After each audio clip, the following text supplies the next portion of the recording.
Bueno, les doy la bienvenida a esta materia que es Manejo de Pymes 1. Vamos a cursar este año esta materia, el año que viene Pymes 2 y también Informática 2. Es una materia troncal, esto significa que es común para todas las tecnicaturas y lo que vamos a ir trabajando es, al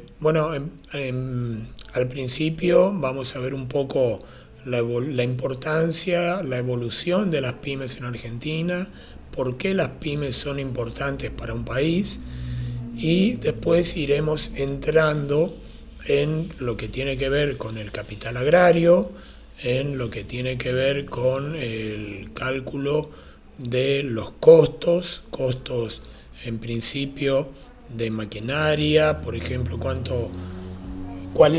cómo calculamos el valor del tiempo de un tractor, el valor de la realización de una arada. Vamos a ver cómo se calculan los costos de producción de cultivos anuales. Y ahí vamos a tener que ir haciendo adaptaciones porque hay diferentes tecnicaturas, ¿no es cierto? Bueno, ustedes ya han estado en el aula virtual, ya han visto cómo funciona. Bueno, ahí están viendo dónde está manejo de pymes. Esperen que se me mezclan las ventanas acá. Ahí está, vamos a entrar en pymes. Y lo primero que van a encontrar es el programa de la materia, que es común a todas las tecnicaturas. Y ahí están los programas de algunas cursadas anteriores por si hay alumnos que todavía tienen que rendir esta materia. Este es un apunte cuando veamos costos de un alambrado. Ahí voy a activar esto, por ahora ustedes probablemente no lo estén viendo. Hay un video de presentación de la materia, que eso ya está para que ustedes lo puedan mirar. Acá hay un apunte, sí, ya está visible, todavía no vamos a empezar a trabajar con este apunte, pero en poquitas clases, en dos o tres clases más ya vamos a empezar a trabajar con esto. Entonces le conviene descargarlo, ir mirándolo. Si lo quieren imprimir, es un material que les va a servir durante toda la tecnicatura. Vamos a trabajar primer y segundo año, vamos a trabajar con este material. Vamos a aprender a hacer la evaluación del capital agrario. Por ahí decía trabajo práctico cuatrimestral, eso también podemos hablar un poquito. Hay mucho, voy a dejar de compartir ahora. Hay mucho material preparado, que no son clases como la de ahora que estamos grabando, sino que son materiales preparados especialmente porque son temas que se trabajan siempre. En este aspecto, la pandemia fue beneficiosa, entre comillas, porque a raíz de la obligación de trabajar de esta manera, el instituto se dio cuenta de que se puede dar respuesta a gente que está en diferentes lugares de la provincia. Ustedes me estuvieron contando, hay gente de San Pedro, de Iguazú, de Posadas, Ruiz de Montoya, Banda, que sería imposible venir todos los fines de semana, porque la mayoría, supongo yo, trabajan o tienen su familia y entonces esta posibilidad de trabajar virtualmente es una gran ayuda para todos. Entonces, yo fui haciendo material que lo voy a ir habilitando, y además de ese material, estos encuentros que tenemos, donde también vamos a trabajar aspectos teóricos y vamos a hacer algunos ejercicios, y la idea es que a medida que vayamos trabajando ustedes vayan también colaborando y participando, para que sea un poco más dinámico. va a quedar grabado, y luego de un par de días donde yo voy a hacer alguna edición muy breve, muy sencilla, va a estar disponible en el aula virtual. Así también, si alguien no pudo asistir o quiere volver a ver alguno de los temas trabajados, lo puede hacer para cuando se prepara, ya sea para el parcial o para rendir el final. Ustedes saben, ya lo explicó la directora Lorena en el encuentro del otro día,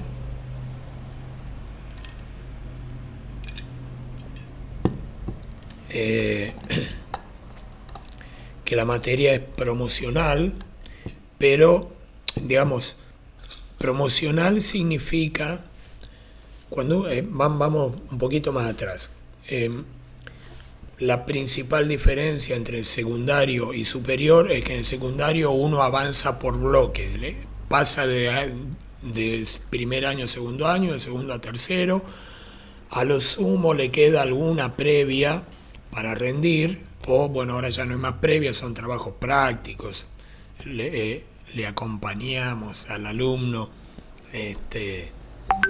lamentablemente le estamos haciendo un daño muy grande a los alumnos en el secundario con esta metodología, porque el nivel que está teniendo el estudiante cuando termina el secundario es muy pobre, lamentablemente. Pero bueno, eso es el sistema que estamos teniendo, y también por eso tenemos los resultados que tenemos en las evaluaciones PISA y las pruebas a aprender y demás. Pero bueno, ese es otro tema. En el nivel superior, el avance es por materia, no por año. Entonces, cada materia es individual y es independiente. Yo puedo avanzar en una materia y quedarme retrasado en otra. Entonces, hay diferentes conceptos que tienen que manejar. El más importante es que hay que quedar a fin de la cursada como alumno regular en la materia.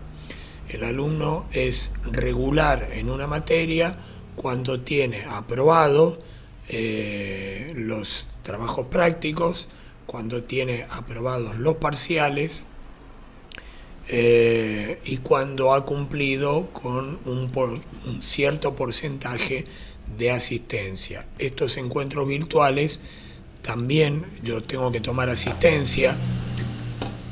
Hoy ya tengo la asistencia indirectamente porque ya fui anotando los nombres de cada uno junto con el celular, y además, bueno, yo tengo una aplicación que me registra quién entra y quién a la sala, entonces yo la asistencia la saco de ahí al final del encuentro, y me anota cuando me aparece la hora en la que se une cada uno, si alguien deja antes también me marca, así que no tengo que estar pasando lista como haríamos en una situación normal.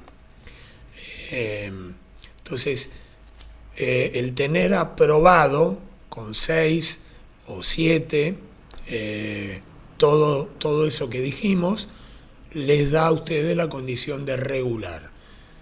El alumno que está en condición regular puede cursar la materia que le sigue. Por ejemplo, podrían cursar Pymes 2 sin necesidad de haber rendido el examen final. Cada materia tiene un examen final en el que entra el programa completo de la materia, al margen de que los temas se hayan dado o no durante la cursada. Esto es importante que quede claro. O sea, se rinde todo el programa de la materia. Si hay temas que no se dieron, por el motivo que sea, hay que estudiarlos igual. Y ahí tendrán que ver dónde buscan información, ver la bibliografía que se puede consultar con el profesor si hay algún material adicional disponible o qué propone el profesor. Hay una biblioteca muy completa en el instituto, no en el campo de práctica, pero sí en el instituto, donde van a encontrar prácticamente lo que necesiten para casi todas las materias.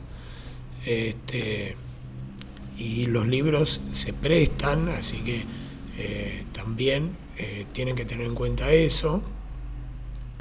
Y bueno, después está la condición de alumno promocional. El alumno que promociona es el que se esforzó más durante la cursada y sacó de 8 para arriba, tanto en los trabajos prácticos como en los parciales. Ese alumno que logra la promocionalidad no tiene que presentarse a rendir examen final. Entonces termina la cursada y listo, ya es una materia menos para rendir. Entonces es como un premio al que estuvo pendiente y trabajando durante toda la cursada, ¿no? Y el que, bueno, el que no pudo o no se ocupó tanto y no logró la promocionalidad, bueno, tendrá que rendir el final. Si alguien tiene alguna pregunta, me corta y aclaramos. Entonces, lo importante en este tipo de cursada virtual es, a ver cómo lo puedo decir, cuando uno va a la escuela, está obligado a estar en la escuela. Cuando ustedes vienen a las actividades prácticas, están en el campo de prácticas y van a estar todo el viernes y parte del sábado, si no me equivoco, creo que es un día y medio. Y están obligados a estar porque están ahí ya, salvo que alguien se vaya, pero ¿qué quiero decir con eso? Que no es lo mismo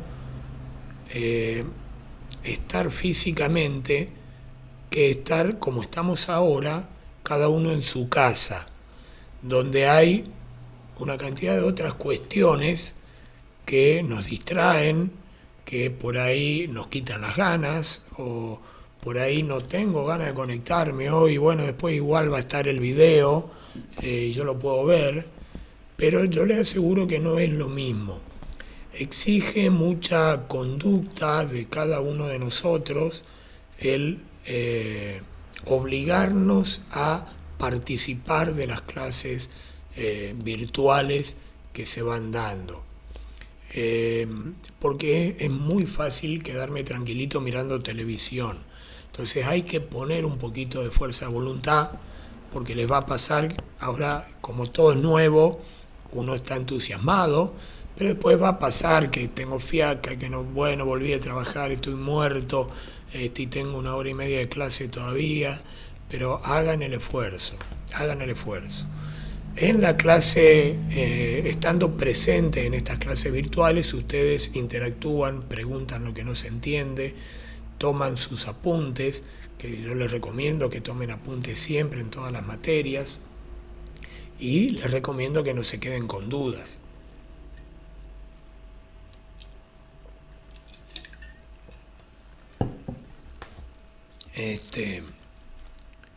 Bueno, se me perdió el mouse. Bueno, esas son algunas cosas que son importantes tener en cuenta. No todos estamos acostumbrados a aprender de esta manera. Y a los docentes nos costó aprender a enseñar de esta manera. Todos estamos acostumbrados a estar en el aula y a interactuar en vivo y en directo, ¿no? Esto de trabajar en cuadritos fue un aprendizaje para todos. Bueno, a ver, déjenme ver un poquito, yo les voy a compartir la pantalla. Vamos a empezar a hablar un poquito de pymes.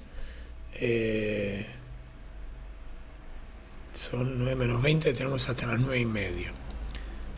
Bueno, vamos a ir avanzando con la diapositiva. ¿Por qué nosotros hablamos de pymes en una tecnicatura agropecuaria? ¿Por qué son importantes las pymes? Fundamentalmente, las pymes son el motor de la industria y del empleo en cualquier país, no solo en Argentina. hay más de 600.000 empresas pymes. Estas 600.000 empresas pymes representan casi el 99% del total de las empresas del país y generan el 60% del empleo registrado, del empleo en blanco. Por lo tanto, son una fuente muy importante. Y con respecto al volumen de las ventas, representan el 45% de la facturación de todas las empresas del país. Por eso las pymes son muy importantes, aunque a veces uno pareciera ver que el gobierno se ocupa más de las grandes que de las pymes, porque bueno, las grandes empresas generan los porcentajes restantes, ¿no? Si bien son el 1% que queda del total, generan el 40% del empleo y el 55% de las ventas, o sea que tienen su importancia. Pero en volumen, en general, las pymes son las más numerosas y las más importantes. Con respecto al origen que puede tener una empresa pymes, vamos a diferenciar dos tipos de origen. Uno es el origen formal. Cuando hablamos de origen formal, hay una serie de requisitos que se deben cumplir para arrancar con una empresa cualquiera sea. Se dice que son las empresas propiamente dichas, pero en realidad las pymes de origen informal también son empresas y cumplen con una serie de cuestiones. Pero estas pymes de origen formal tienen bien organizada, están bien organizadas, tienen una estructura, tienen un organigrama, tienen áreas funcionales, hay un gerente, hay un jefe de área, hay escalafones dentro de la empresa que hacen que cada uno tenga definido su trabajo, sus tareas, sus actividades. Hay también una gestión empresarial, es decir, hay alguien que se encarga de la administración, de estar sentado viendo todo lo que pasa, planificando, buscando opciones, buscando alternativas, y hay trabajo remunerado. Esto no quiere decir que la empresa informal no esté pagando el trabajo, sino que se refiere a que el trabajo está registrado, tal vez más que remunerado, deberíamos decir que es trabajo registrado, trabajo en blanco, como le llamaríamos. También son de capital intensivo. Esto significa que hay inversores que ponen su dinero en una actividad con el objetivo de obtener el mayor beneficio posible y se apunta a producir el mayor volumen en la menor superficie y en el menor tiempo. Y por todo esto que estamos diciendo, se encuentran dentro de lo que se conoce como economía formal. Por otro lado, tenemos las pymes de origen familiar, que son empresas un poco más chicas, no tienen esa estructura, ese organigrama, no tienen las áreas funcionales que mencionábamos hoy, que normalmente están un poco más orientadas a lo que podríamos definir como una gestión de supervivencia, donde la persona que maneja la empresa es un poco el gerente, el portero, el empleado, el muchacho de los mandados, hace todas las funciones o gran parte de las funciones, y mientras hace todo eso está viendo cómo va resolviendo los problemas que se van presentando. En general no gozan de un capital importante, sino que bueno, lo que tienen lo van administrando del mejor modo posible. En muchos casos o en diferentes áreas de lo que es la economía formal no están registrados en todo lo que corresponde, se registran aquellas cosas que son imprescindibles para poder funcionar, y aquello que pueden ir obviando mientras no sea absolutamente necesario va como quedando de lado. Y también por todo esto tienen poca organización y poca estructura comparado con otra pyme de origen formal. Entonces, ¿cómo? Y acá abro un poco el juego a que ustedes participen para ver si llegamos a un concepto de qué es economía formal y qué es economía informal, que entienden ustedes por cada uno de estos términos.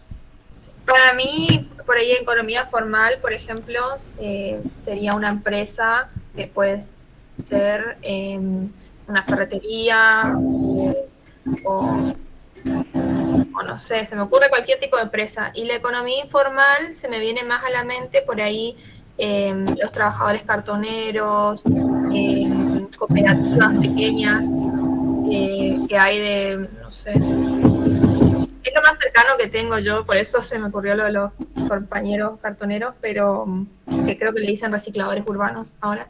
Sí. Pero ese tipo de economía más informal. Como que no di una definición, como se me ocurren ejemplos más que Bien. otra cosa. ¿Qué otro ejemplo pueden aportar? A ver Vendedor, si llega. vendedor ambulante. Vendedor ambulante. Bien. ¿Qué? Podría ser un emprendimiento familiar, por ejemplo, un pequeño vivero, algo Sí, así. puede ser. Los apicultores, Bien. la tarea del apicultor, digamos, está dentro comprendido de la informalidad. ¿Y por qué está dentro de la informalidad? He comprendido desde mi punto de vista dentro de la informalidad porque a veces ni siquiera el RENAPA, por ejemplo, tienen los apicultores y cualquiera que esté familiarizado con el rubro pasa a ser productor, consumidor, hacen el marketing, hacen la venta, ¿no? Es una escala muy precaria. No tiene una estructura, por así decirlo, de alguna manera consolidado que pueda decir, bueno, tengo un RENAPA, produzco miel, hago la extracción de la miel en tal lugar, esto me certifica que tengo un volumen de miel, esto me permite a mí insertar en el mercado, puedo blanquear la venta y todos esos procesos, digamos, yo por lo menos no conozco ninguno que tenga en la provincia de Misiones todo eso en regla, por así decirlo. Bien. También porque es una como gestión de supervivencia o una actividad complementaria a una chacra, por ejemplo, a las actividades que se desarrollan. ¿Y el productor en la chacra lo calificaríamos como formal o informal? Ese sería informal. Informal. Informal. Porque generalmente el productor de la chacra es el que produce, el que calcula, el que hace todo, hasta llevar al Sí, producto a la venta. sí.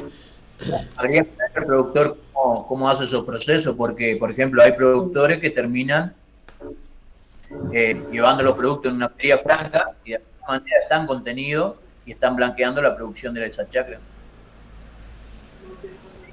Sí. Ahora, un productor, prácticamente no hay productor que no tenga algo de hierba o algo de mandioca o que no tenga algún pino. Bueno, por ahí el pino capaz que es diferente, pero por ejemplo, ¿un productor puede vender la hierba sin figurar en ningún lado? sin tener Sí. No, no puede. No, hoy día no. Sí, se puede, sí, pero bueno, no se debe. No se puede, pero se hace. también. Pregunta fue si Creo te que lo, mueven, ¿eh? yo creo que lo formal y lo informal creo que tiene que ver con eso, que lo formal es cuando vos tenés que rendir cuentas a la FIP y demás de tus movimientos financieros y demás, de tu resumen y base anuales como empresario, pequeño empresario, monotributista. Y el informal no, es tal vez porque maneja caudales de dinero mucho menores y no tiene que rendir cuentas. Creo que va un poco por ahí. Claro, Obviamente un monotributista chacriero que tiene que rendir cuentas de cuánto es su ingreso y demás. No así de un apicultor que no está inscripto, por ejemplo, o que no es monotributista, que no es responsable inscripto, no tenga una pequeña empresa. claro. Considero que va por ahí la diferencia. Sí, tiene que ver mucho con lo que vos estás diciendo. La cuestión de la formalidad pasa por, primero, bueno, tener, estar registrado en UFIP, estar registrado en ANSES, tener el monotributo, pagar todos los impuestos que corresponden a la actividad, ingresos brutos, hay una cantidad de impuestos que se tienen que pagar cuando alguien hace o alguien interviene en lo que llamamos la economía formal. Si tiene gente trabajando, tiene que estar declarada, tiene que estar en blanco, le tiene que hacer los aportes. Entonces, ¿qué pasa? Todo eso le suma costos a la actividad, porque, por ejemplo, un empleado en blanco hay que pagarle el sueldo que establece el convenio colectivo de trabajo, hay que ajustarse con las paritarias que van saliendo constantemente, no puedo pagar un sueldo por debajo de lo que corresponde en esa actividad, tengo que hacer los aportes, salario familiar, esposa, hijos, la obra social, aporte jubilatorio. Entonces, si el sueldo que le pago es 10, un empleado que está registrado en blanco, el patrón termina poniendo 15, 16, cuando lo que va al bolsillo del empleado es 10, ¿no? Entonces, la formalidad tiene un componente de costo muy superior a la informalidad. Y bueno, cuando la economía de un país está complicada, como recurrentemente o persistentemente parece ser nuestra situación, la informalidad pasa a ser cada vez más grande. Se paga la menor cantidad de impuestos posibles, solo aquellos que sean lo indispensables para poder trabajar, y uno ya empieza a tener que manejarse por otras vías. Una empresa formal accede a líneas de crédito con mucha más facilidad que una empresa informal. Es decir, acceder a una línea de crédito significa tener una carpeta en el banco, tener bienes declarados, tener un respaldo patrimonial que permite acceder a un determinado nivel crediticio, mientras que aquel que está en la informalidad, que por ejemplo por ahí la casa la tiene con boleto de compraventa, no tiene título, si alquila un local comercial para desarrollar la actividad, por ahí el contrato también es un contrato que no reúne todas las condiciones, porque Ustedes saben que los contratos de alquiler tienen que pagar un impuesto por la duración de ese contrato. Las firmas tienen que estar realizadas frente a una autoridad y también eso cuesta. Entonces ya ahí al que está en la informalidad le cuesta acceder a ciertas cuestiones que el formal llega más fácil. Y todavía no estamos hablando de lo que cuesta pagar un préstamo, ¿no? Con las tasas de interés que tenemos. Así que para poder acceder a un crédito la actividad tiene que ser altamente rentable también, ¿no? Entonces, eso es lo que significa cuando hablamos de formalidad e informalidad, con las ventajas y las desventajas. Quien está en la economía formal está como más protegido también por las reglamentaciones, regulaciones y disposiciones del Estado, ¿no? Los trabajadores tienen su seguro, que también hay que pagarlo, pero está la famosa RT que es obligatoria y yo tengo que poner a mi personal, lo tengo que asegurar. Entonces, si el personal se lastima, está cubierto, yo estoy cubierto por los reclamos que pueda hacer el personal.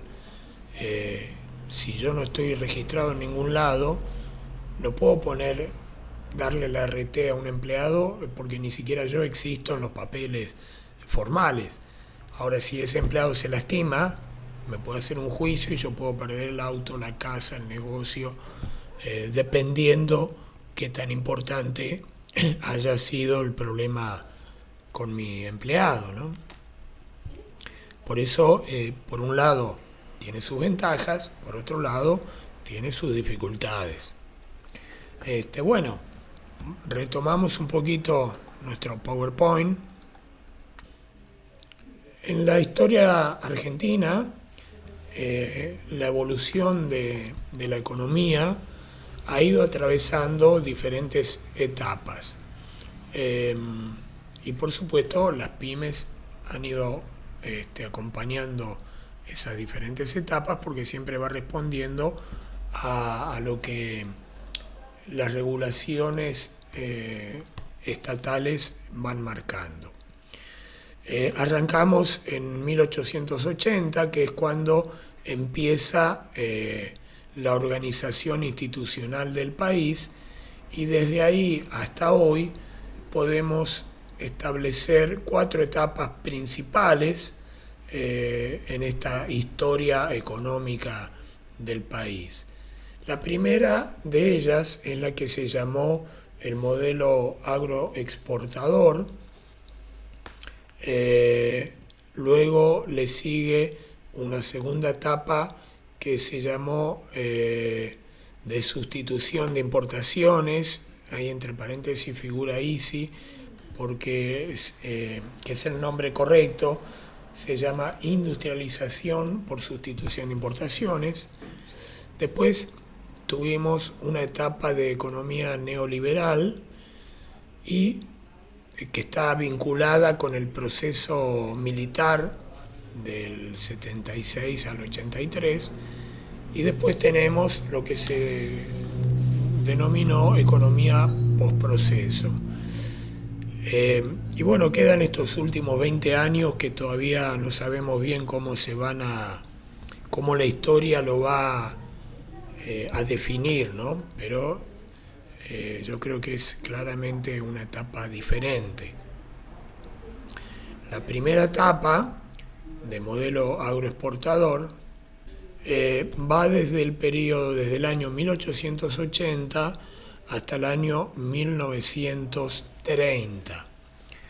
Ustedes seguramente recordarán que en 1929 se produce la gran crisis de Wall Street en Estados Unidos, que terminó arrastrando a buena parte del mundo en una crisis económica muy importante, y bueno, nosotros también no estuvimos ajenos a esa situación, ¿no?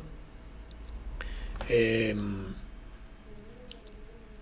esa época, vamos a 1880, el país empezaba a tener sus primeros gobiernos democráticamente elegidos. Asume la presidencia de la Argentina Julio Argentino Roca, y comienza a especializarse. A ver, ¿cómo era la Argentina en esa época? No era la Argentina que conocemos hoy. Hagan un poquito de memoria, estábamos saliendo de lo que era el virreinato del Río de la Plata, tuvimos la etapa de los unitarios y los federales, donde se buscaba que el gobierno del país estuviera en el interior, se hablaba de Santiago del Estero, de Córdoba. En Santiago del Estero hubo una sede del virreinato, estaba en esa época el virreinato en Perú y en Buenos Aires, pero hubo algunos intentos de instalarse entre medio de esos dos extremos. No existían todavía todas las provincias como las conocemos hoy, eran algunas provincias que más o menos estaban definidas. Entonces empieza, Buenos Aires sí ya era importante, empieza la organización institucional de la Argentina. Ya se había redactado la Constitución Nacional, que fue en el año 1853, que seguramente lo habrán estudiado alguna vez en la escuela, la Constitución de Mitre.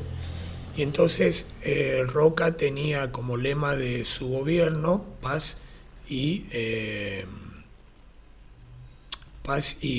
ahí no me sale el término, se me borró la palabra, pero me salen lemas de campaña, pero no el lema que tenía Roca. Pero lo que quería representar era pacificar el país y empezar a cumplir con la Constitución, con lo que la Constitución decía, porque si bien era del 53, no se le estaba dando mucha bolilla. Disculpe, ¿paz y administración? Exactamente, paz y administración, gracias. No me salía, por favor. No me salía esa palabra. Bueno, la Argentina productiva en esa época estaba enfocada fundamentalmente en la provincia de Buenos Aires.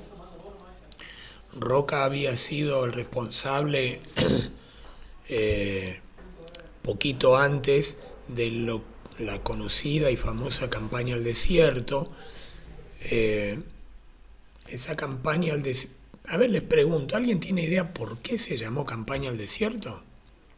Porque en ese momento que, digamos, se utilizaba mucho esta expresión de civilización o barbarie, si no estoy equivocada, se tenía la idea de que eso que ellos iban a donde iban a hacer la campaña era un desierto porque no había personas, no había nada, o sea, era como que en realidad habían comunidades originarias en ese lugar y había una forma de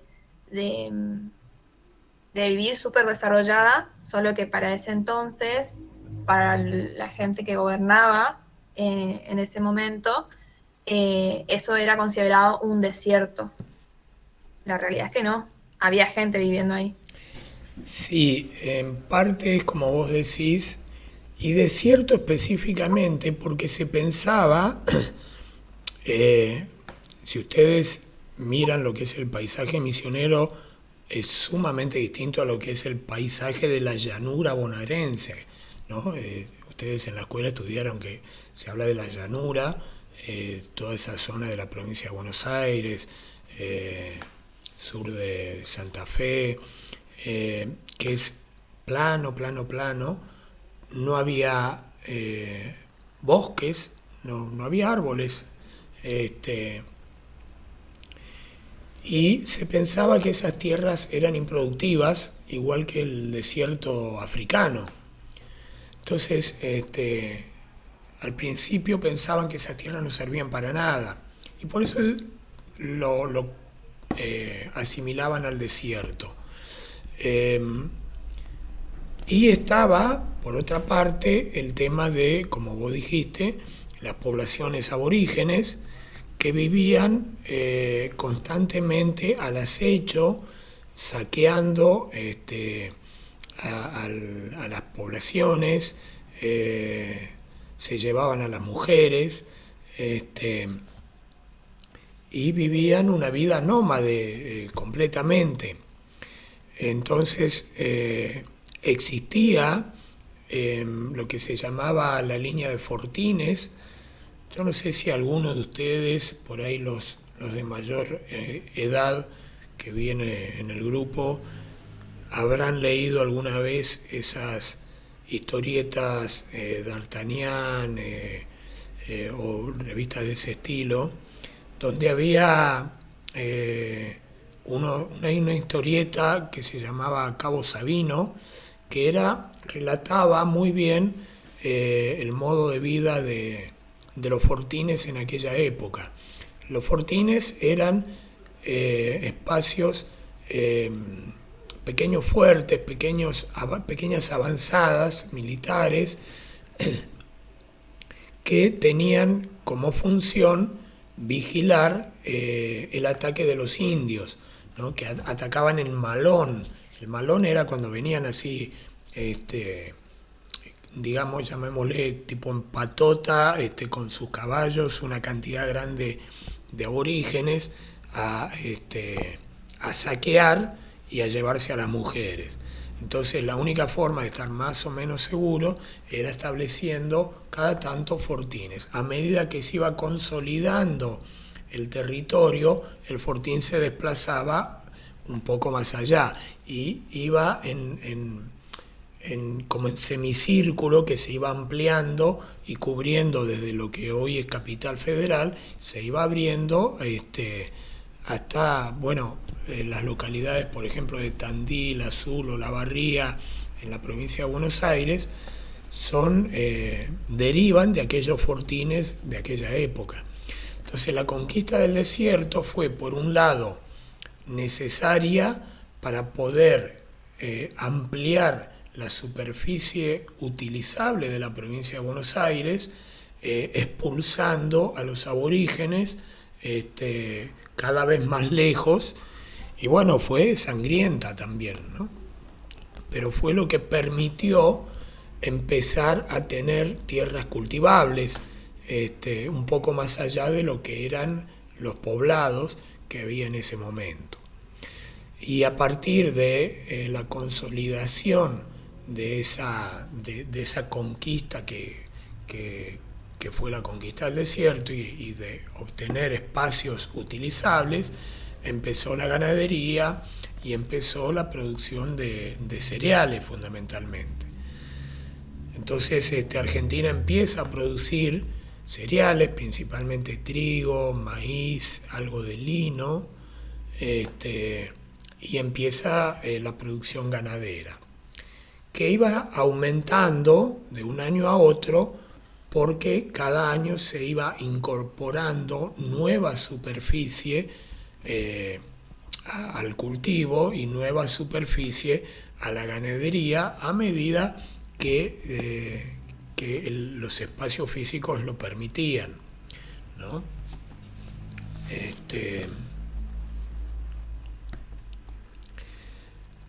En esta etapa también se produce, como dijimos, la consolidación institucional del país, porque empieza a haber elecciones con frecuencia, con periodicidad, si bien las primeras elecciones eran bastante fraudulentas porque no existía el voto secreto. El voto secreto es algo de este siglo, no de aquella época. En esa época se votaba por voto cantado. Entonces había que decir a viva voz, levantar la mano y decir voto por fulano. Y todo el mundo sabía a quién votaba cada uno, y si no votaba a quien correspondía, entre comillas, bueno, después había que bancarse las consecuencias, ¿no?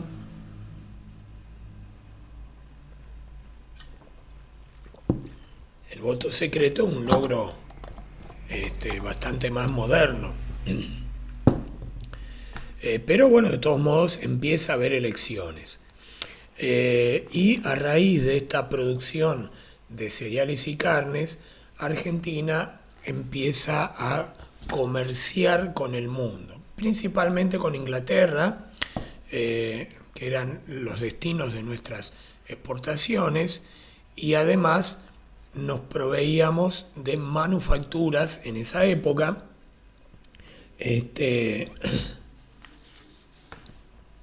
porque acá no se producía nada, ni siquiera la ropa que vestía la gente se fabricaba en Argentina, todo era importado, todo venía de afuera.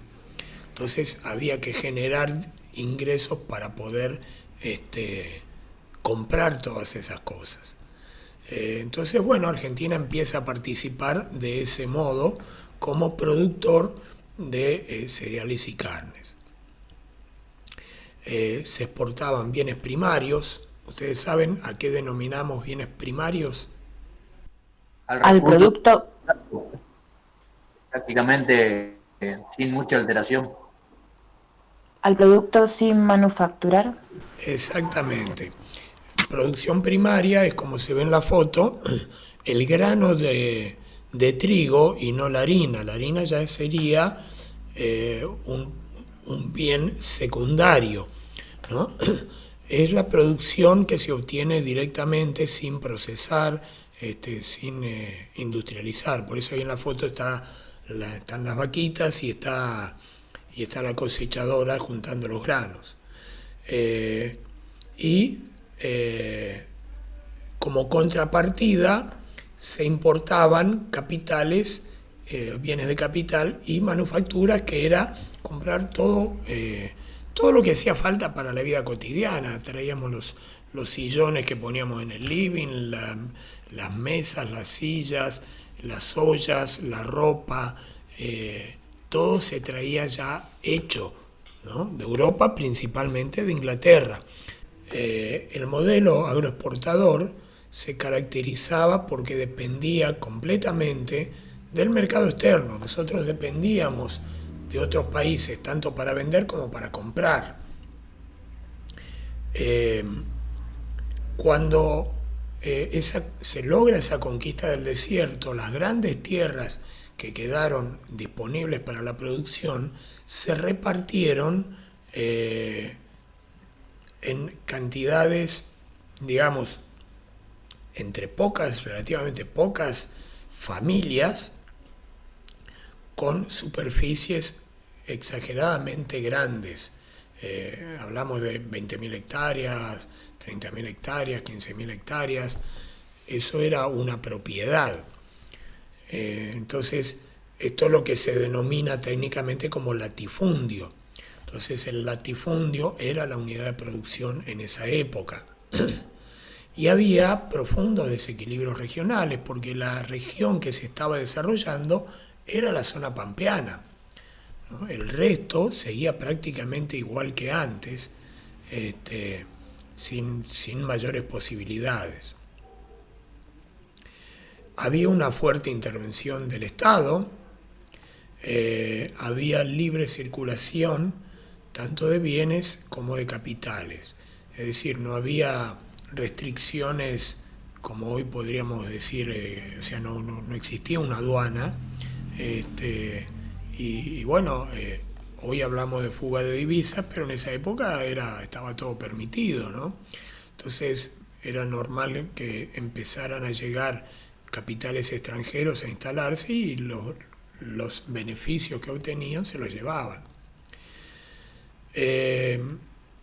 Tuvo un papel muy importante la red ferroviaria, que también fue realizada por capitales ingleses, y la forma de lograr que los ingleses vinieran tan lejos de su país a realizar esta red ferroviaria fue dándoles otra vez grandes extensiones de tierra a ambos lados de la vía férrea, porque si no, no les interesaba. Argentina necesitaba esa vía férrea y bueno, fue el modo en que se logró.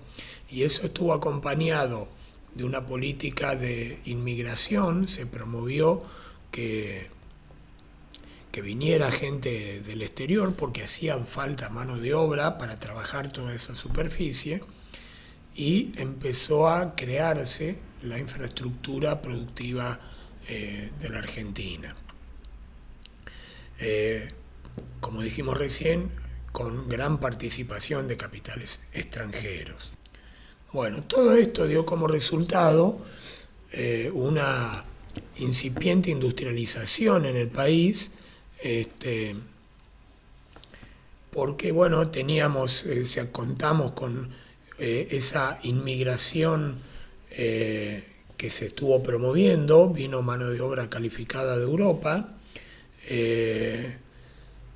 empezó a haber algunos bienes primarios industrializables y empieza también a desarrollarse la educación técnica en el país.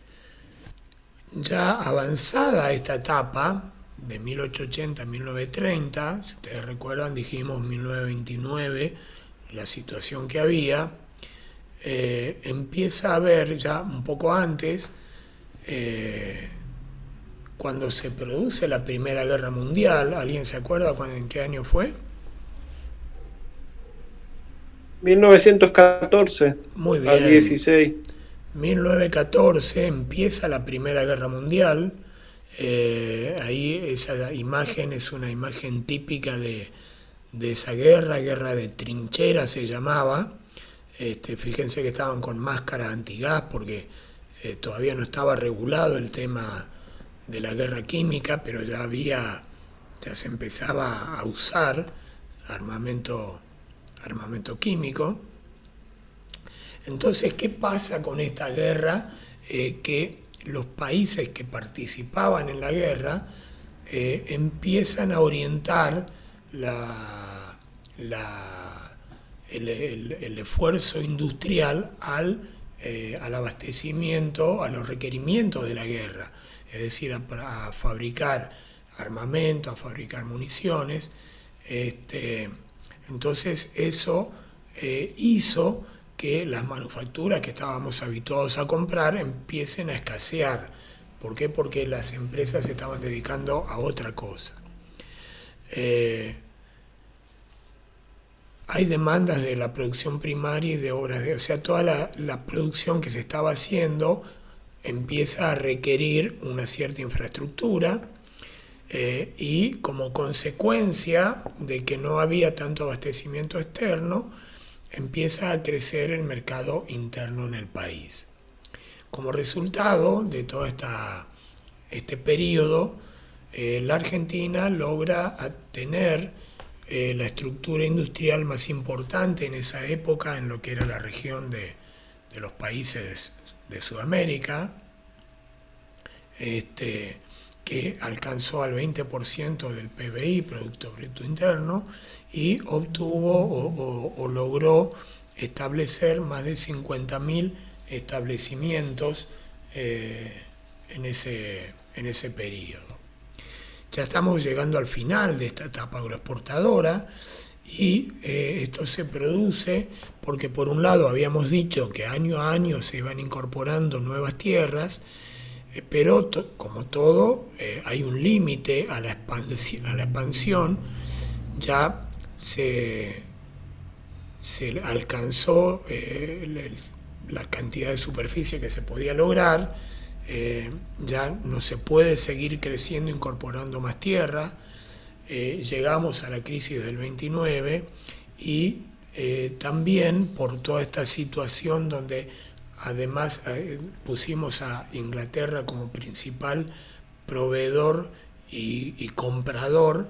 En esta época ya Estados Unidos era un jugador de peso en la economía mundial y empieza a haber un tironeo entre Estados Unidos e Inglaterra que le termina complicando las cosas a nuestro país también. sumado a lo que fue la crisis del 29.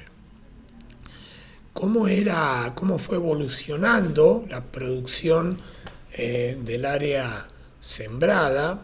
Ahí ustedes tienen en distintos colores, en rojo el área sembrada con trigo, que en el año 75 era apenas 113.000 hectáreas, y en el año 1930 era de 8 millones de hectáreas. En amarillo está el maíz, que también era muy poquitito, y lino, son los 3 cultivos que yo le dije que eran los más importantes, estaba en 0 y termina con 2 millones de hectáreas en el año 1930. En ese año 1930 se producían 327.000 toneladas de trigo y 700.000 toneladas de maíz. ¿Qué pasaba con la ganadería? La cantidad de cabezas es cantidad de animales que había en la Argentina en esa época, también aumentó mucho. Siempre la ganadería es un poco más lento porque el proceso ganadero lleva más tiempo, y llegamos, si estamos hablando de miles de cabezas, 13.000, serían 13 millones de cabezas, y llegamos a 32 millones en el año 1930. Ya vamos terminando porque se nos va la hora. En esa época regía el peso oro, es decir que cada moneda que se emitía tenía respaldo en oro de verdad, y esta fue la evolución de las exportaciones en millones de pesos oro. Y ahí, bueno, ya a continuación viene otra etapa, la segunda, pero esto es lo que sería el modelo agroexportador en Argentina, que fue de un crecimiento muy importante, le permitió a la Argentina organizarse institucionalmente, empezar a insertarse en el mercado mundial. Es la época que definió a la Argentina como el granero del mundo, que todavía hoy se está hablando de eso, aunque bueno, en la parte de ganadería no hemos avanzado mucho más, a pesar de que ha transcurrido casi un siglo, ¿no? Así que bueno, con esto terminamos el modelo agroexportador. Esto más o menos está en un video que está preparado, que yo lo voy a habilitar ahora, y voy a habilitar también, porque nos volvemos a reunir en 15 días, los otros periodos, que son videos de 20 minutos más o menos, para que tengan el panorama completo, y cada uno de estos videos tiene una tarea para realizar, que es hacer un resumen de lo que se explica en el video. Y bueno, cuando hablamos de resumen, lo que hay que entender es que se tiene que referir a lo que se explica en el video, ¿no? Y hago la aclaración porque años anteriores el resumen era algo que se sacaba de internet, ¿no? Como que no quedaba muy clara la consigna. Así que la idea es que si alguien ha estado tomando apuntes de lo que estuvimos hablando hoy, el resumen de hoy ya está hecho, es pasarlo en limpio nomás y ponerlo en el aula virtual. Yo después voy a habilitar la entrega de la tarea en el aula virtual y voy a habilitar los otros videos. ¿Alguien quiere comentar algo? ¿Quiere preguntar algo? ¿El resumen se tiene que hacer de los otros modelos también? Cada video te va a pedir un resumen. Bueno. Que va a ser más corto. Sí. Digamos, hoy yo hablé más, creo, porque también estuvimos haciendo otras cosas de lo que duran los otros videos. Estos temas para mí por lo menos son interesantes porque estamos tan habituados a lo cotidiano hoy que nos cuesta imaginarnos cómo era la vida en aquella época, ¿no? Sí. Pero es interesante. tengo, pero no los puse para no estirarlo más, los mapas de cómo era la Argentina en esa época, y realmente era muy distinto. Misiones, Corrientes ni existían en esa época. Entre Ríos era tierra de nadie eso, ¿no? Así que bueno, pero si no se iba a ser muy largo. Bueno, dejamos por acá, nos juntamos de vuelta en 15 días, igual que hoy yo voy a estar pasando el link un rato antes para que vayan preparando sus equipos. Voy a poner los nombres de todos ustedes en el grupo de WhatsApp. Es el modo de comunicación que vamos a tener entre clase y clase. Cualquier duda, dificultad o consulta que quieran hacer, la vamos a canalizar a través del grupo en ese periodo. Y bueno, la clase que viene vamos a hablar también del trabajo práctico cuatrimestral que hay que hacer. El trabajo práctico cuatrimestral nuestro también requiere trabajar con un productor, entonces tal vez puedan combinar, o sea, utilizar el mismo productor para hacer el trabajo para las dos materias. Entonces, así no tienen que, ya aprovechan cuando vayan a hablar con el productor para ir tomando datos. Vamos a desarrollar la próxima clase un poquito mejor, pero para que tengan una idea rápida, vamos a pedirle al productor que ustedes contacten que nos facilite información de su establecimiento para poder después aprender a calcular cómo evaluar cada uno de los bienes del establecimiento. Entonces, por ejemplo, si tiene una casa del Vive ahí en la chacra, bueno, esa casa es de materiales, de madera, qué superficie tiene, qué tipo de construcción y qué superficie, los galpones, cuántos galpones, qué superficie tiene, qué tipo de construcción, si es tinglado, si es madera, qué cantidad de animales, qué cantidad de hectáreas, por ejemplo, de hierba, de pino, qué edad tienen las plantaciones, los pinos o la hierba. ¿Por qué? Porque es un insumo con el que vamos a aprender a calcular el valor que tiene cada una de esas cosas y poder llegar a el valor de todo el establecimiento, ¿no?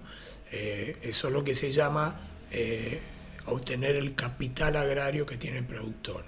Que después, una vez que hagamos todo ese trabajo, la idea es que ustedes le entreguen al productor el resultado de lo que ustedes obtuvieron, ¿no es cierto? Lo revisamos, lo corregimos, vamos a ir haciendo algunos cálculos de ejemplo en las clases para que los demás puedan ir haciéndolo en cada uno de sus trabajos prácticos, y eso se entrega al final del cuatrimestre, pero lleva tiempo. Por eso es importante arrancar temprano, y por eso ya estoy abriendo el paraguas, porque si ya les dijeron que tienen que contactar a un productor, también sepan que le van a tener que pedir un montón de datos y que por ahí a algún productor capaz que no le gusta mucho dar información porque siempre está pensando que le vamos a mandar la FIP o quién sabe qué, ¿no? Eso les va a pasar también. Pero por eso, si es alguien conocido, mejor, porque es más fácil trabajar. Pero ya les dejo para que lo vayan pensando y vayan viendo a quién contactan. Si no hay ningún... Sí. Y si cría oveja también puede ser. Tengo Claro. un familiar que cría oveja, puede ser. Claro que sí. La idea es que tenga por lo menos 3-4 actividades diferentes, que no sea monoproducción, o sea, que tenga 5 o 15 hectáreas de pino y solo tenga pino, ¿no? Pero que va a tener algo de pino, probablemente algo de hierba, capaz que haga mandioca, por ahí tiene ovejas o tiene algunas vacas. La idea es eso, que tenga una pequeña variedad de actividades. Puede ser, si ustedes tienen chacra, si alguien tiene chacra propia, puede ser la chacra propia, o de algún familiar, o de algún vecino, de algún amigo, alguien con quien ustedes tengan confianza, porque le vamos a pedir algo de información. Bueno, ¿Alguna pregunta? Muy bien, entonces por hoy terminamos, nos vemos en 2 semanas, vayan a cenar, nos vemos gente, hasta la próxima. Muchas gracias, hasta luego. Chao, chao. Chao, chao. Un saludo, buenas noches al grupo. Chao, chao.